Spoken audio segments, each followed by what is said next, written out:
সাংস্কৃতিক অঙ্গন, খেলাধুলা এই সব কিছুর পেছনে আসলে বসুন্ধরা বড় আঙ্গিকে সবসময় সাপোর্ট দিবে, এটা আমাদের সবসময় চাওয়া থাকবে। সত্যি কথা বলতে আমি নিজেও ফুটবল খেলেছি। আমি চট্টগ্রামে থাকতাম অনেক আগে, আমি যখন ছোটোবেলায় 2001, 2, 3 এসব সময়ে চট্টগ্রামে বিভিন্ন ডিভিশনে ফুটবল খেলেছি।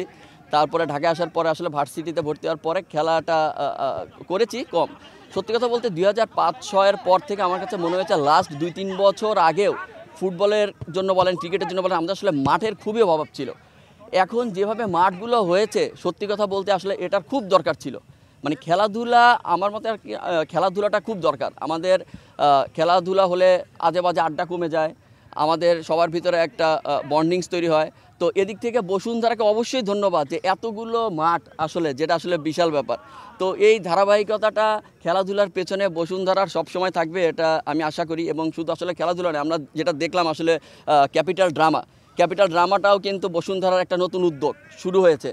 তো এরকম সাংস্কৃতিক অঙ্গন, খেলাধুলা এই সব কিছুর পেছনে আসলে বসুন্ধরা বড় আঙ্গিকে সবসময় সাপোর্ট দিবে, এটা আমাদের সবসময় চাওয়া থাকবে। ক্যাপিটাল থেকে যখন একটা কাজের অফার এলো, এটা আমার কাছে ব্যক্তিগতভাবে খুবই ভালো লেগেছে। কারণ আমরা চাই যে সবসময় ভালো কাজের যারা চেষ্টা করে এবং বড় বাজেট নিয়ে ভালো কাজ দেওয়ার একটা চেষ্টা থাকে, তাদের সাথে কাজ করার। তো ক্যাপিটাল ড্রামাতে অবশ্যই সজল ভাইয়ের কথা না বললেই না, আসলে খুবই অমায়িক একজন মানুষ। সে খুবই সাপোর্টিভ কাজের ক্ষেত্রে, সে সব ধরনের সহযোগিতা করে, যেটা আসলে একজন প্রডিউসার হিসেবে আমাদের সবচেয়ে বড় চাওয়া থাকে যে একজন প্রডিউসার কাজকে ভালো করার জন্য সব ধরনের সাপোর্ট দিবে, যেটা আসলে ক্যাপিটাল ড্রামা থেকে আমি পেয়েছি সত্যি কথা বলতে। এবং এই সাপোর্টটা আমি আশা রাখি সামনেও সজল ভাই এবং ক্যাপিটাল ড্রামা উভয় পক্ষ থেকেই থাকবে। খুব শীঘ্রই আমার নির্মাণে একটি নাটক আসছে, নাটকটির নাম চোর।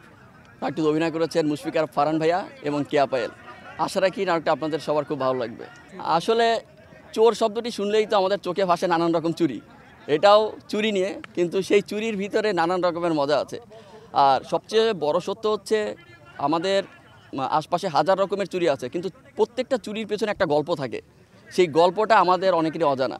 তো আমরাও একটা চুরির গল্প নিয়ে আসছি, কিন্তু সেই চুরির পেছনে একটা দারুণ গল্প আছে, যে গল্পটা আপনাদেরকে আসলে দেখতেই হবে। সেটি দেখলে আপনারা বুঝবেন এটা শুধু আসলে একটা চুরির গল্প না, এই চুরির পেছনে একটা অনেক বড় একটা বাস্তবতা জড়িয়ে আছে।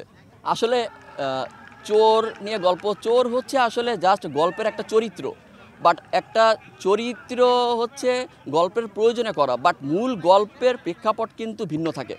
মানে চোরটা হচ্ছে আমাদের জাস্ট হচ্ছে গল্পের যারা হিরো বা হিরোইন, তারা চোরের ভূমিকায় পারফরমেন্স করবে, কিন্তু এই চোরের কাজটা কি বা এই গল্পটা কেন নির্মাণ করা হয়েছে সেটা আসলে বোঝা যাবে পুরো নাটকটা দেখার পরে। তার আগে এখন আমি বলতে যাচ্ছি না, তাহলে গল্পের মজাটা আসলে নষ্ট হয়ে যাবে।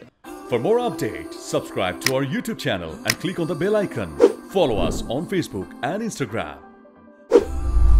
Download T-Sports app to enjoy exciting games and highlights. Visit tsports.com.